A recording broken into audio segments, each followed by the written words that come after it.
Hola, vamos con la segunda parte de este video. Habíamos estado revisando el primer grupo de actores, que son los actores previamente definidos, y todo lo que debería ser incluido en un buen análisis de actor y un ejemplo aplicado. Vamos a verlo ahora en el caso de los actores con información limitada, ¿no? Que como ya había definido, son actores sobre los que tenemos suficiente información, pero que no son una persona en concreto, es una persona hipotética. Y aquí los incentivos son suficientemente amplios, es decir, hay más incentivos disponibles, dado que el actor es más ambiguo. Esto involucra que la ponderación de incentivos y el análisis de incentivos sea más fuerte. Mientras que probablemente un actor como Putin sepamos bien cuáles son sus incentivos y cuáles son sus prioridades, no creo que no es tan difícil acceder a ello. Cuando hablamos de un actor más ambiguo, como no sé, un profesor universitario, un dirigente de un sindicato, un actor en Hollywood, son actores poco claros en en sus incentivos y hay que hacer un esfuerzo mucho mayor en justificar cuáles serían razonablemente sus incentivos, ¿no? Y ahí se puede apelar, por ejemplo, a intuiciones comunes en la audiencia, ¿no? O sea, por ejemplo, ustedes, como persona promedio, panel, tomarían esta decisión. El actor, en buena medida, también es un actor promedio y probablemente también tomaría la misma decisión. Es decir, yo apelo a las intuiciones que mantienen digamos, los miembros de la audiencia o del panel, que potencialmente se relacionan con lo que el actor considera como lo más importante, ¿no? En este caso, diría yo que el análisis de sesgo pierde comparativamente cierta fuerza, dado que es difícil probar que hay muchos sesgos en un actor que no sabemos bien quién es. Entonces, creería que en general, incluso más estos trucos de acceso epistémico y esas cosas que no me gustan, con mayor razón pierden fuerza en ese tipo de debates, ¿no? Sobre todo porque adivinen qué, si un actor es más o menos promedio, no sé, un estudiante promedio, un profesor promedio, un líder sindical promedio, qué sé yo, guess what? Se parecen mucho a la persona informada promedio. Esto quiere decir que potencialmente sí cuentan con toda la información del universo que una persona promedio podría llegar a tener, ¿no? Entonces, a menos que, no sé, sea un estudiante de kinder que vive en una cueva, las cosas básicas del mundo las vas a ver igual. Así que ese truco creo que pierde mucha fuerza en ese tipo de debates, ¿no? Y también se pueden asumir escenarios, y creo que puede ser una buena forma de evitar un debate caótico. Algo que a veces pasa en estas mociones es que tenemos un debate paralelo, ¿no? El equipo de gobierno dice, bueno, el actor tiene el incentivo A, el equipo de oposición dice, el actor tiene el incentivo B, y eso es todo. Cada uno debate sobre esa influencia y qué es lo mejor para el actor bajo ese criterio.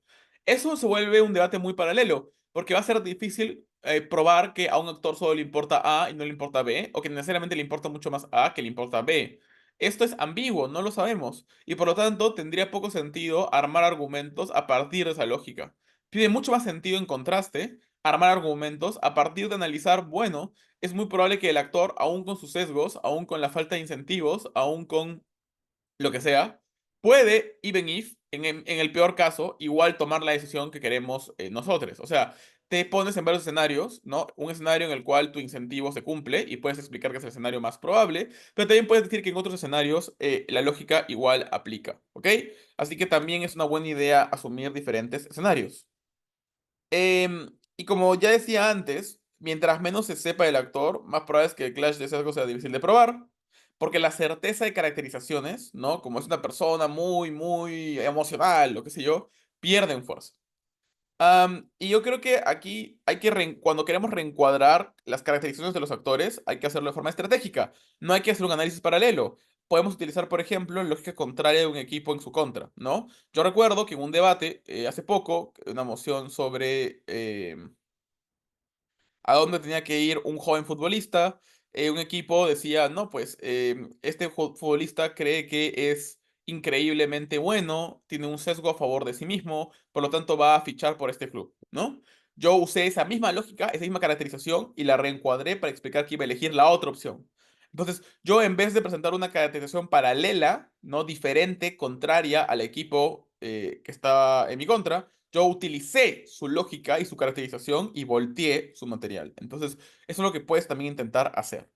Y ahí nuevamente, como les digo, hay que asumir en muchos casos que estamos hablando de actores dentro del promedio de una caracterización. Es decir, si hablamos de un líder sindical, probablemente hablamos de un líder sindical promedio, no el líder más hiper mega archicomunista que cree en la destrucción del sistema neoliberal, pero tampoco el sindicalista que es amigo de todos los ricos y que es literalmente cero worker friendly.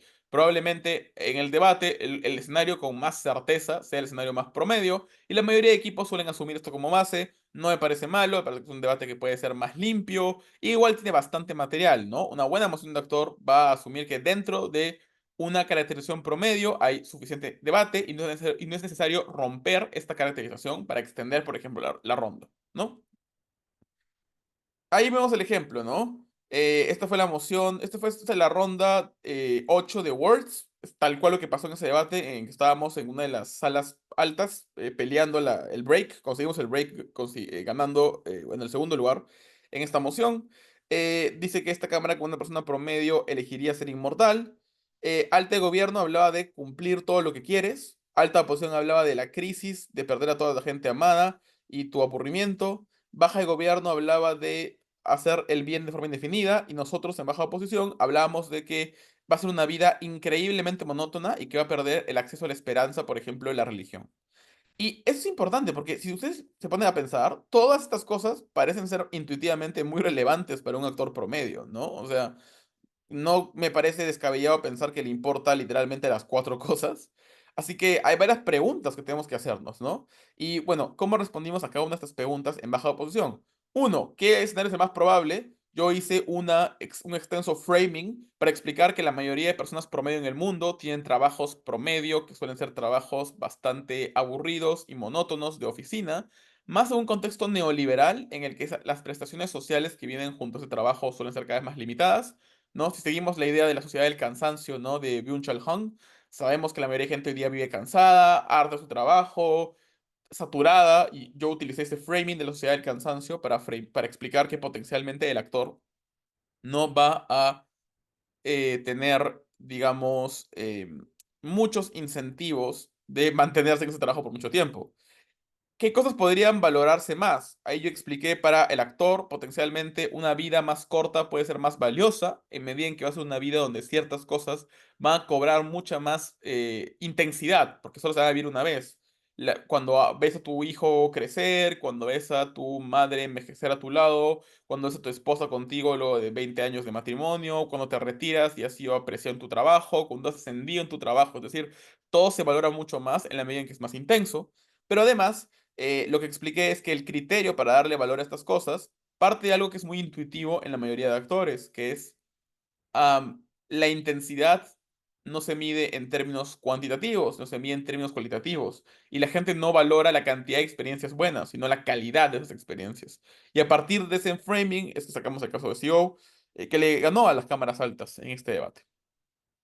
Finalmente, sobre actores representativos, como por ejemplo un país, una institución o un movimiento social, como ya sabemos, según el manual de Semude, los actores no son sus representantes. Es decir, cuando hablamos de lo mejor para Estados Unidos, no hablamos de lo mejor para Joe Biden o para el Partido Demócrata que está en el poder, sino tenemos que hablar de los intereses e incentivos del país en su conjunto. Es decir, lo que quiere la gente en ese país, lo que quiere el país como política de siempre. Es decir, hay que analizar, por un lado, incentivos de corto y largo plazo, los principios que puede tener cierto actor, como, no sé, las Naciones Unidas, las vinculaciones con otros actores, ¿no? Por ejemplo, Estados Unidos en relación con China, la estabilidad interna, ¿no? Creo que la gente de Estados Unidos quiere, y también, nuevamente, ¿con qué asociaciones racionales tendría la institución en la vida real? Aquí el análisis de sesgos ya no sirve para absolutamente nada, dado que no sé cómo puedes hablar de que un país tiene sesgos. O sea, tendrías que hacer un análisis súper sofisticado de que la gente en cierto país está muy sesgada y la gente representa a una identidad. El problema es que es muy difícil hablar de toda la gente dentro de un país como una masa uniforme con los mismos sesgos, lo cual hace que esa respuesta y ese análisis en estos debates sea incluso más débil. Y como hemos dicho, hay que evitar la personificación de los actores, ¿no? No solamente hay que asumir que hay incentivos perversos o incentivos muy humanos, porque no estamos hablando de un solo humano, ¿ok? Y tampoco hay que caer en una mala lectura de la ronda. Estados Unidos, como les digo, no es ni Joe Biden ni el Partido Demócrata. Por ejemplo, esta fue una moción que sacamos en Worlds del 2024 con otro fraseo. Esta cámara, como Japón se remilitarizaría, gobierno va a decir que la remilitarización permite que haya más protección a Japón en el largo plazo, es decir, habla de incentivos que intuitivamente le importan al país como la protección, y además habla de algo interno, que es evitar el auge de la ultraderecha en Japón, explicando por qué eso es tan importante para el país en su conjunto, ¿no? En oposición, probablemente uno va a decir que la remilitarización aumenta la crisis interna y los costos de oportunidad de inversión pública, es decir, estamos hablando del corto plazo y los daños internos, pero también hablamos de reacciones violentas de otros actores como China, lo cual habla de daños en el largo plazo y habla de daños potencialmente peores en ese tiempo. Entonces, alguna serie de revisiones de estrategias antes de cerrar. Hay que pensar ampliamente en las caracterizaciones que tenemos. Hay que hacer un análisis de incentivos bueno y ponderarlos. Hay que utilizar la realidad cuidadosamente. No hay que, por un lado, alejarnos de la realidad y sacar un disparate, pero tampoco hay que asumir que porque algo pasó en el pasado, automáticamente va a volver a suceder. Y hay que reconocer la diferencia entre una moción de esta cámara considera que está en los intereses de Y esta cámara como Y. La diferencia es que una habla de la perspectiva del actor, ¿no? Esta, y otra habla de la perspectiva de los actores, o sea, desde la perspectiva neutral, ¿no? Lo que consideramos neutralmente, lo que yo considero como ciudadano informado promedio, que es lo mejor para el actor. Si se dan cuenta, a veces la diferencia puede funcionar cuando incluye sesgos o un modelo, pero en otros casos es simplemente una diferencia muy vaga e innecesaria, ¿no? Y nuevamente aquí hay que balancear la limitación epistémica con el sentido común necesario en los debates, ¿no? O sea, hay que también debatir desde el sentido común y no solamente desde trucos de ah, acceso epistémico. Eso ha sido todo. Les recomiendo que vean dos películas de las más indie pero mainstream del año pasado. Una buena combinación entre lo indie y lo mainstream. Anatomía de una caída y Past Lives. Las recomiendo a todos. Y eso es. Muchas gracias.